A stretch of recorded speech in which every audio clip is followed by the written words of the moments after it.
Subscribe and click the bell icon for the latest updates and notifications from the Indian Express.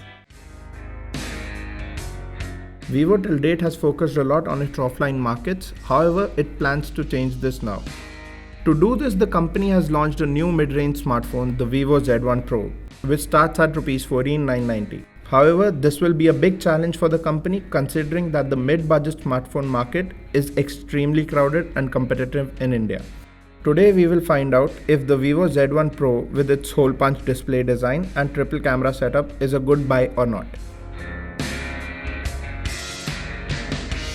The first thing that you will notice is the device's modern looks and its gradient paint job, which is now becoming an industry standard. It is a bit thick but manageable in one's hands, and the hole punch display does give it a unique look.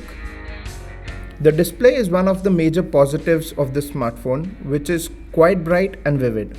I was able to use the device outdoors quite easily and didn't have to cover it with my hands while reading anything.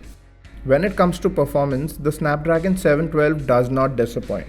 In daily usage, the smartphone could handle tasks like making calls, messaging, browsing social media, listening to songs, watching videos, and more with no issues. There are no noticeable lags or stutters while switching between multiple tabs and apps at the same time.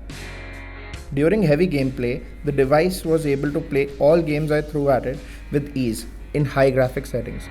Also, while playing games like PUBG Mobile and Asphalt 9 Legends, I noticed that the device did not heat up much. In its gaming mode, dubbed GameCube, consumers are allowed to boost the gaming performance by blocking background calls, blocking notifications, and more.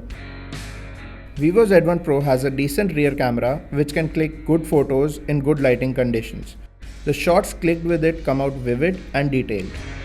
However, the low light performance was a miss as the camera ends up losing details in photos and smoothing the edges, which makes them look a bit artificial.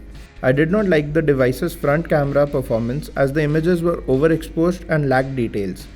The images looked zoomed in. Even when I had my hand fully extended, the device was only able to capture my face. One thing that I hated the most during my review of the Vivo Z1 Pro is the software. I feel that the company's FunTouch user interface is quite unpolished and needs a lot of work. The skin is quite heavy and the graphics look a bit cartoonish. The UI has a huge learning curve, and my biggest issue would be the lack of an app drawer. One major thing that most people want from a smartphone is battery life, and the Vivo Z1 Pro doesn't disappoint. The 5000 mAh battery performs quite well and is able to provide users with a full day's worth of charge even when they play heavy games like PUBG Mobile on it during the day for approximately 3 hours. Charging the device from 0 to 100 takes around 1.5 hours with the included 18-watt fast charger. Overall, the Vivo Z1 Pro is a good smartphone for the budget. It does have some hits and misses, like gaming is quite a big pro on this one, but the cameras aren't.